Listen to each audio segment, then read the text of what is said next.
anyone would like to share. The hysteric who practices repression will say, "Oh, I don't want you to ask that question because I don't want to have to talk about what my experience was." Why didn't you keep quiet then? Oh, but I will tell you that while I was during the first invocation, the room was filled with light, and then the angels came in, and behind every person an angel. I'm not trying to make fun of the experience. I'm talking about the way the experience is used by the personality. Do you see what I mean? It's used to gain some attention. I am the special person, and I am having this wonderful experience. Now, it can go exactly the opposite way. I am a terrible person. I never do anything right. She had an experience of angels, but I was just sitting there, my back was hurting. I never have any visions. Look at her in the zicker. She's doing it so perfectly. I just can't do anything. I'm so bad. I'm so bad. I'm so bad. I'm so bad. Do you know what I mean? There's no room for anything but I when you do that. So there's a kind of repression of the desire to be known, to be acknowledged, to be seen, to be paid attention to. And I think that's something not just that teachers need to do with their students, but that we as brothers and sisters can offer each other genuine attention, genuine presence in that moment, so that that desire can be touched, that desire can be met and satisfied. Another type of a problem comes with the obsessive personality. Now, we all have to be a bit obsessive, right? There are too many details to track, for one thing.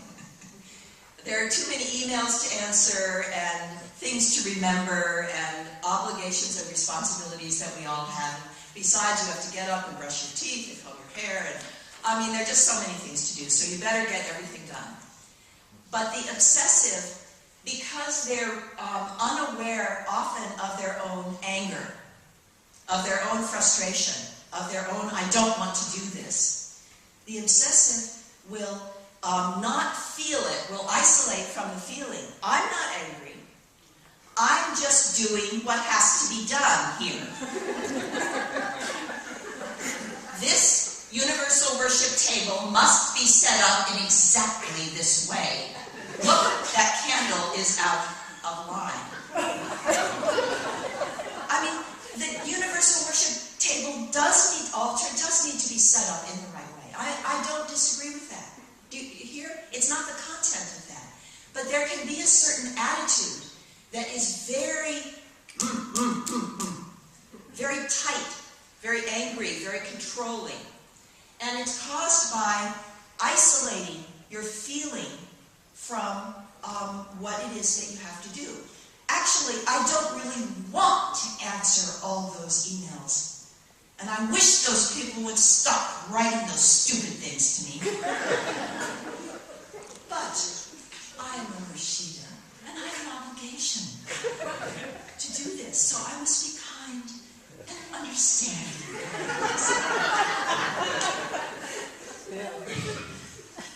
What I'm suggesting is that if I can feel like a guest coming into my guest house, I really don't want to do this. All I need to know is that right now I really don't want to do this. Okay, I don't. But I have a responsibility. I have an obligation, so I'll do it. But if I pretend that I don't feel any of that, then all of that energy just comes back in and comes out in another way. Sometimes it comes out, I'm very angry at all of you people that came in late. If you had known how important my talk was, you would have been here on time, wouldn't you? Do you hear the attitude? So we have to be aware of these attitudes in order to work on ourselves. Otherwise, our becomes artificial. It only is a quarter inch deep or a few inches deep, but it doesn't really transform us.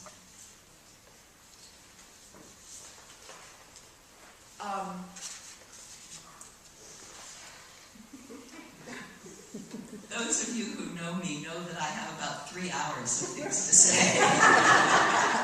So now I'm trying to choose very carefully. But I think, each one of these is very, very important. Maybe I'll mention one more. Ego inhibition. Anna Freud gives a wonderful example of a little boy who is very, very anxious. And so he's come into psychoanalysis with her. And they're sitting at a table, and he's about 7 years old. And they're drawing pictures. And he's having a great time drawing the picture. And at some point, and she's drawing a picture. So at some point, he looks over at her picture, and he thinks, oh, it's a much nicer picture than mine. Right? She's an adult. He's a child. He thinks this, and he can't compete. So he becomes very angry, and he takes his picture, and he throws it away. And then he's not angry. He stands back and says, I don't want to draw. I will just watch. He inhibits the activity of his ego, of his own functioning, because of his fear and his anger, but he's completely unaware of that. So the defense he uses is, I don't want to do this. I will just watch. I think this is a very interesting point for us on the spiritual path.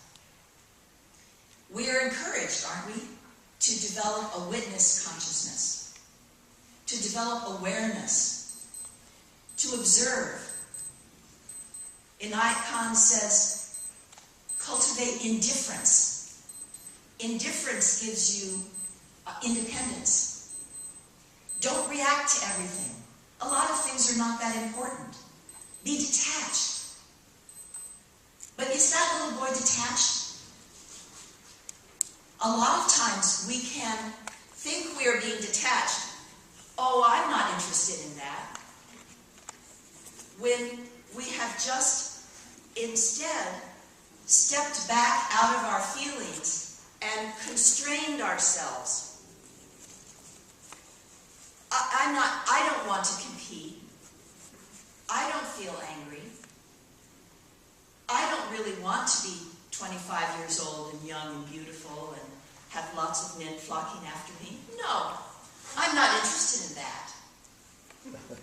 I don't want to be a famous person and rich and able to give the Sufi movement millions of dollars and still have more to send on to some other activity. No. You see, I'm a spiritual person, and I'm detached. So,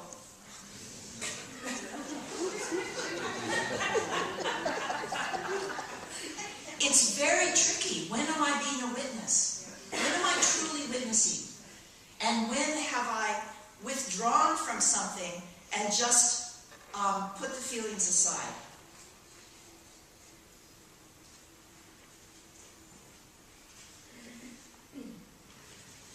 Well, one clue about that is when I get angry at someone else who is doing that thing that I don't want to do. Right? I criticize them. Oh, that's an immature person. I'm glad I'm so spiritual.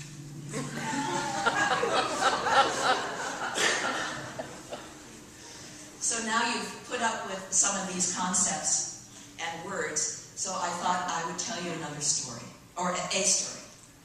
This is a story from Japan. And when you listen to the story, I would invite you to listen to it as you might a dream. In a dream, in analysis, when we work with a dream, we imagine that all parts of the dream are you. This isn't a dream about me and this other person. Every object in the dream, every figure in the dream is really part of me. So when you hear about the old woman, who is the old woman in me? When you hear about the young wife, who is the young wife in me? Or the monk? Or the missing rice cake?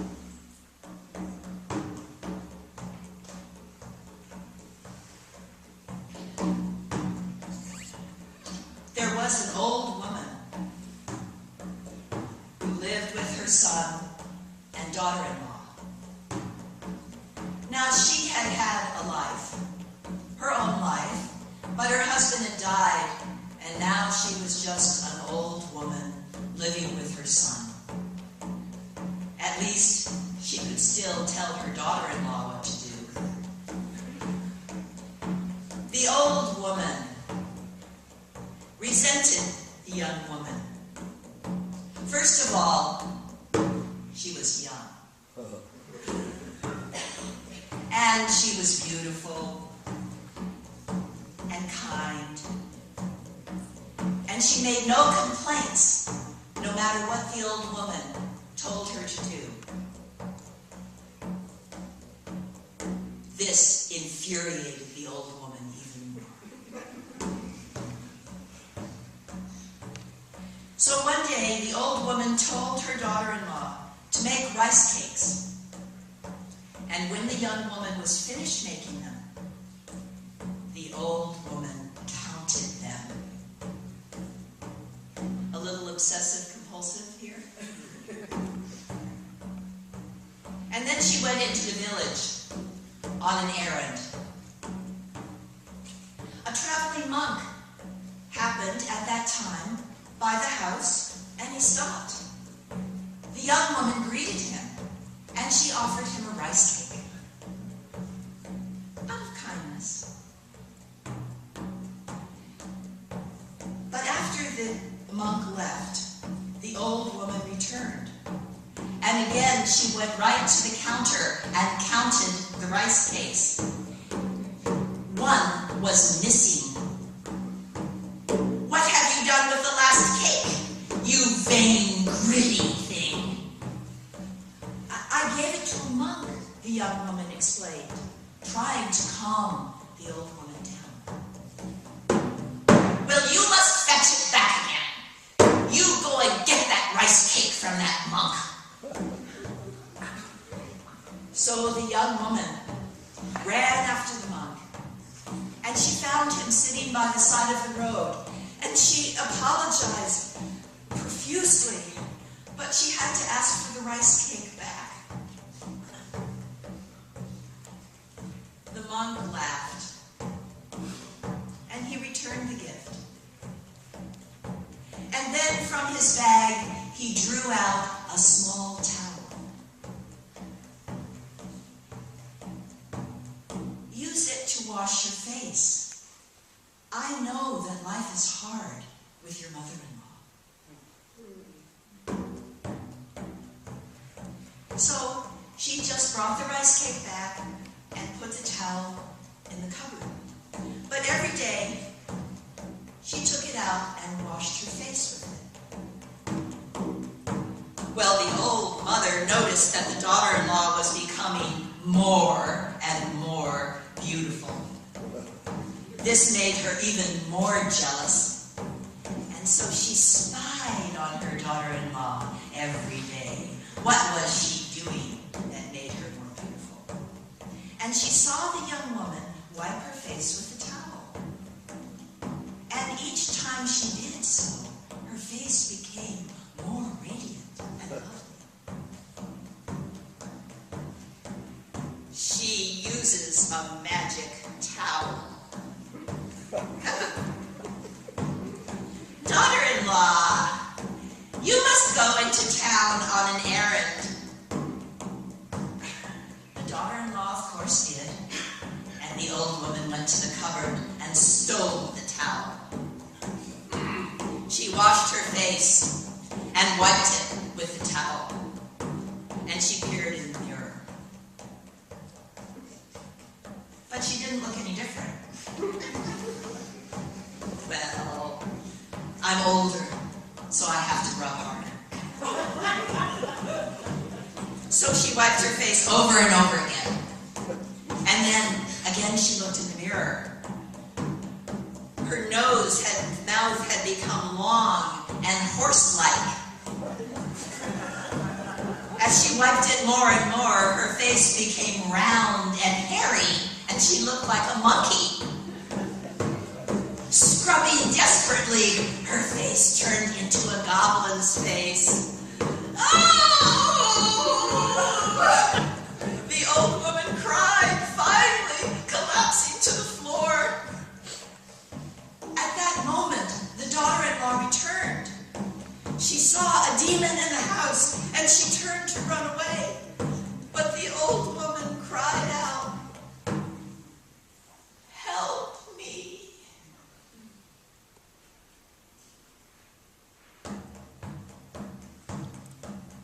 Now, how do you think the daughter-in-law will respond?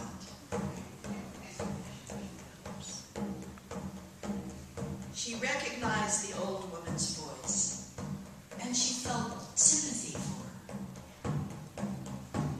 "You must find a remedy, please." So the daughter-in-law ran out along the road, looking for the monk. She found him some distance away, and she told him what happened. He laughed.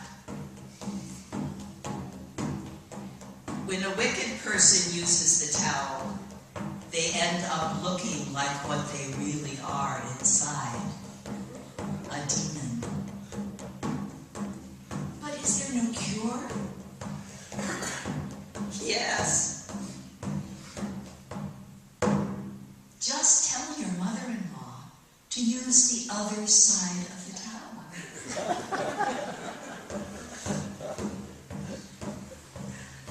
The young woman ran home and told the old woman the remedy. The old woman immediately turned the towel over and wiped her face. And it changed from a goblin's face to a monkey's. And then it turned into a horse's snout.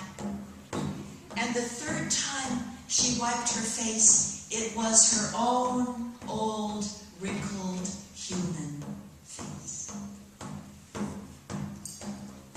She embraced her daughter-in-law and wept. "I am so happy to see my own old face again.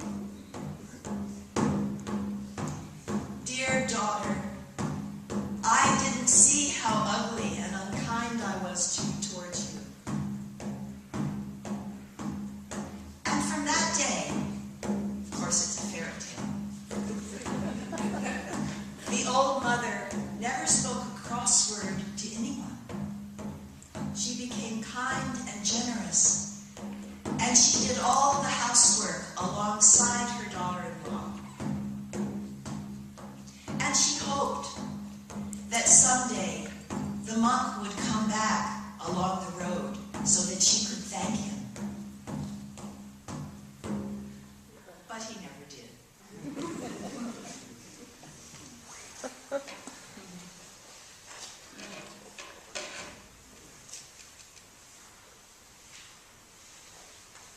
So here is a story of a part of us, the old woman.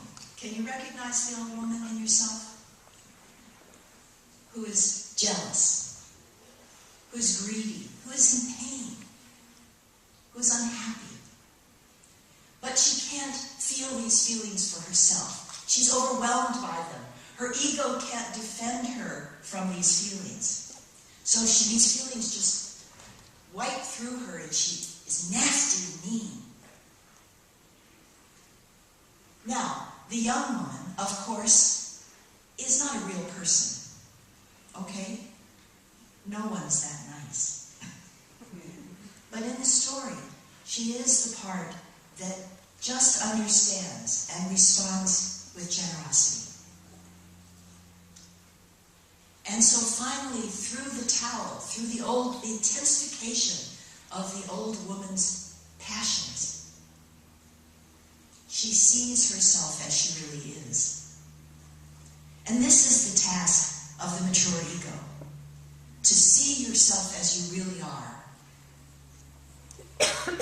Now I'm giving an interpretation. If we had another hour, you could all give your interpretations.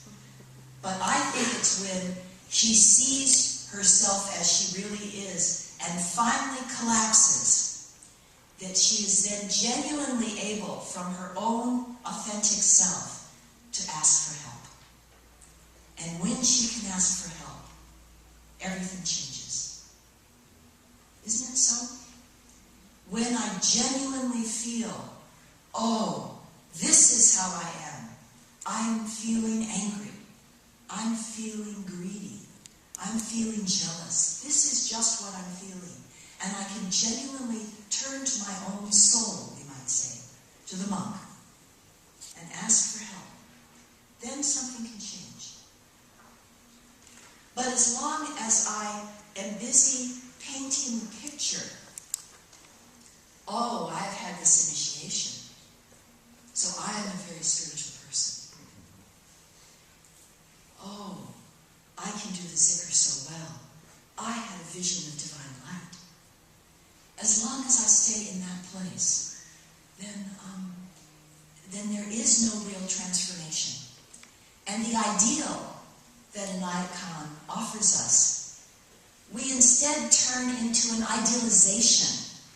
We put him up on the pedestal. We put the message up on the pedestal.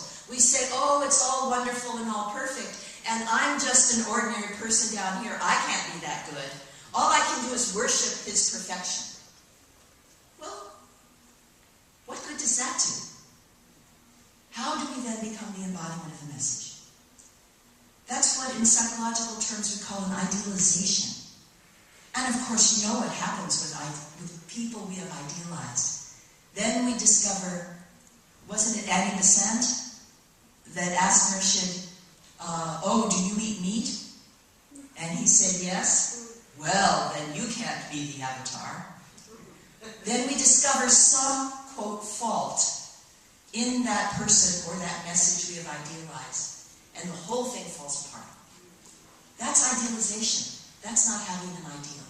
Having an ideal means that we see the goal, and we bring all of our instincts and the most mature ego, so that we walk towards the goal. We're transformed by this experience. And then the mature ego, like a fruit when it's ripe, can fall away, and the radiance of the soul, which has always been there, can shine through. It shines through us now, but through all of this. But that's what makes life fun, don't you think?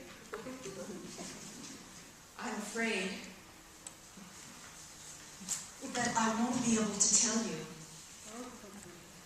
all the other wonderful poems that I had to share and the deep insights.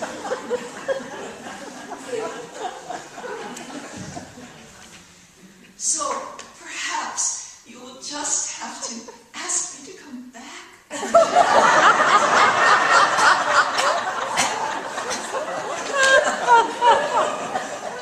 Unless that's my ego, my narcissistic ego. I know that there may be questions. You may disagree.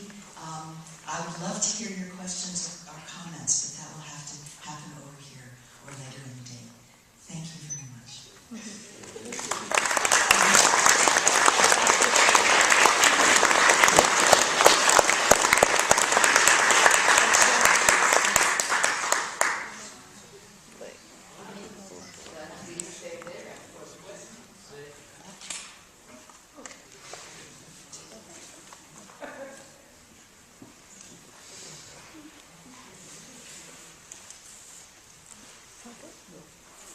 Anyone has a question?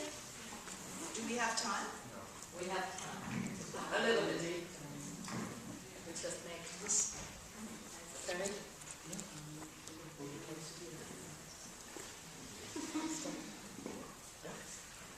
My name is Karimas. How would you compare the psyche you talked about with Inayat Khan calls the mind. Is that more or less the same?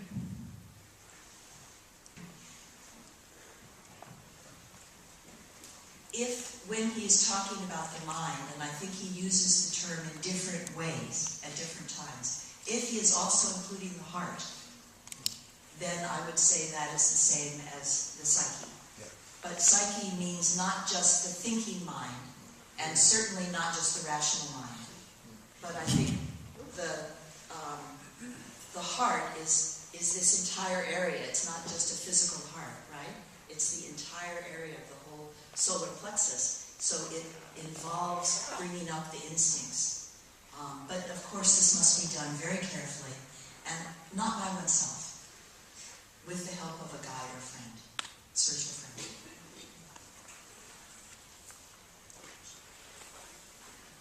You have a question? Oh, next. Oh. That's great.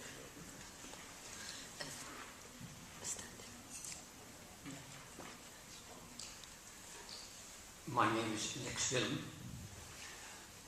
I happen to be not just a member of the Sufi Brotherhood, but also a theosophist.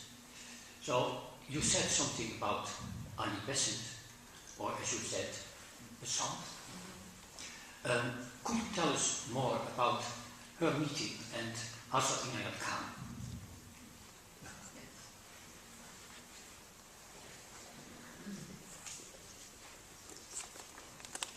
Hidayat, would you be willing to tell about the meeting between Annie Besant and Inayat Khan?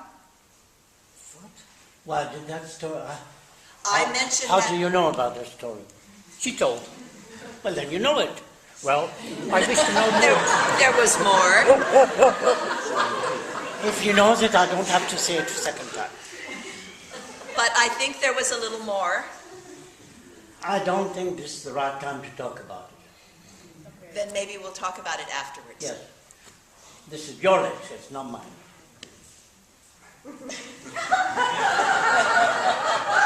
I would share. And I must say I'm deeply impressed.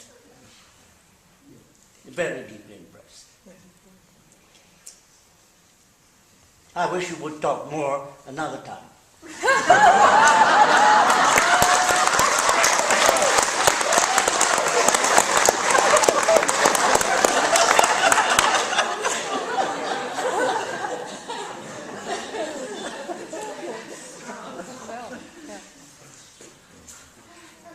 Murshida, Rani, I'm wondering if you could illuminate us, because I think the spiritual path and the psychological path, as you pointed out, they go hand in hand. But I find sometimes people get confused, and they want to replace the spiritual path with the psychological path. And I find that myself, even as a guide, have to say that is for a therapist and maybe perhaps not for me. Can you address that? Because I'm sure you deal with that.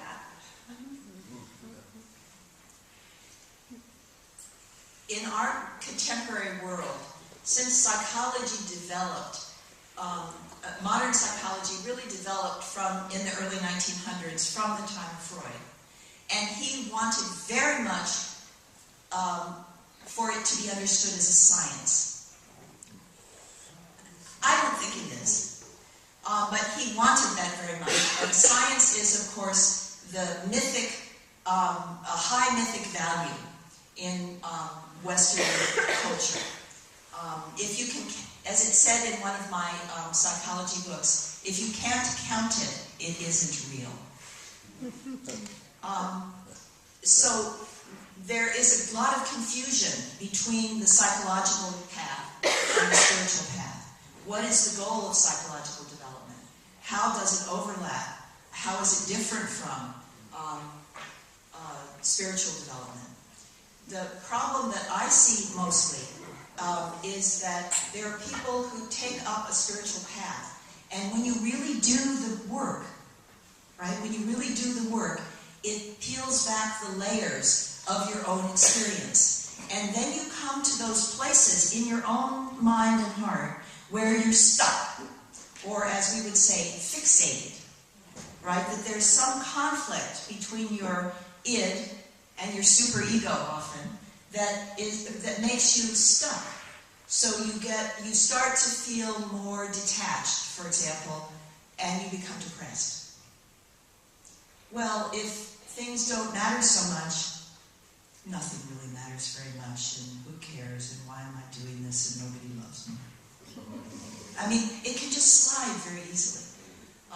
Or you get hold of some practice, and it becomes the stick that you use to beat on yourself and other people. You must do this, you must do this is right, that's wrong. You become very black and white. We can pervert any spiritual teaching into our own psychological neurosis.